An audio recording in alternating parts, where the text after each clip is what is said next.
પૂર્વ વિપક્ષી નેતા સુખરામ રાઠવાએ ખોલી સરકારની પોલ। નાની રાસલી આદર્શ નિવાસી શાળાની મુલાકાત લીધી। રસોડામાં સડેલી શાકભાજી તો ફૂગવાળો લોટ જોવા મળ્યો। બાળકોને મેનુ મુજબનું જમવાનું મળતું ન હોવાનો આક્ષેપો કર્યા હતા। પાવી જેતપુરના નાની રાસલી ખાતે આવેલા આદર્શ નિવાસી શાળામાં આજરોજ પૂર્વ વિપક્ષી નેતા સુખરામ રાઠવાએ મુલાકાત લીધી હતી। એમાં એમણે મોટા પાયે ગેરરીતિ બહાર લાવી હતી। છોટાઉદેપુર જિલ્લાની નાની રાસલી ગામે ચાલતી આદર્શ નિવાસી શાળામાં માજી વિપક્ષના નેતા અને કોંગ્રેસના કાર્યકરોએ બાળકોની મુલાકાત લીધી હતી। આદર્શ નિવાસી શાળામાં બાળકોએ જમવાનું પૂરતું આપવામાં આવતું નથી। પાણીવાળું દાળ ભાત આપવામાં આવે છે અને મેનુ પ્રમાણે ભોજન આપવામાં આવતું નથી તેવા આક્ષેપો કર્યા હતા।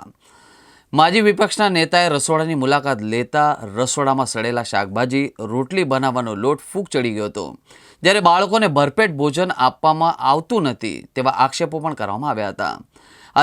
આદિવાસી બાળકોને રહેવા જમવાની સુવિધાવાળી આદર્શ નિવાસી શાળાનું સંચાલન આદિજાતિ વિભાગ દ્વારા કરવામાં આવે છે અને રાજ્ય સરકાર ગ્રાન્ટ પણ ફાળવે છે અને શાળાના વોર્ડન અને આચાર્ય પણ હાજર નહોતા।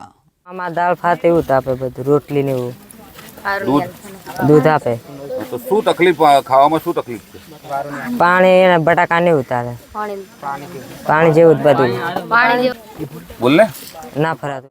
સરકાર કાયમ માટે એમ કહે છે બેટી બચાવો બેટી પઢાઓ અને આગળ વધારો।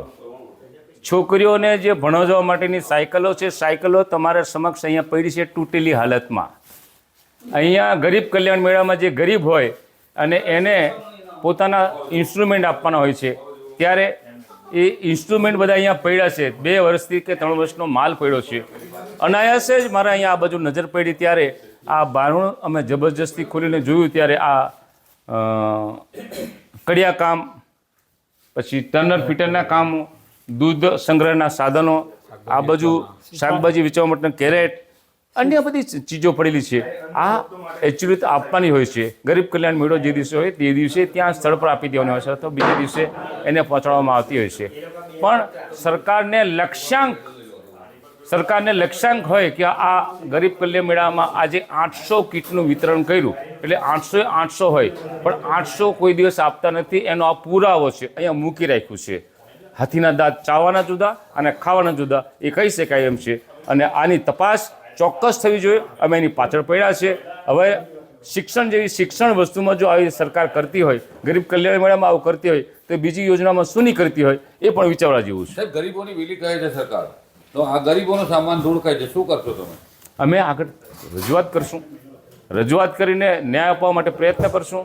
અમે પહેલે કીધું તેમ ગુજરાતના આદિવાસી વિસ્તારના જે લાભાર્થીઓ છે, જેને મળ્યું નથી, જેનું નામ છે, જેની પાસે કાગળ છે, અમારો સંપર્ક કરે અને એમને અપાવવા માટે અમે પ્રયત્ન કરશું। ભ્રષ્ટાચારી છે કહી શકાય, વટથી ઘણી બધી ફરિયાદો થાય છે, રસ્તાની થાય છે, ગ્રામ વિકાસ એજન્સીની થાય છે।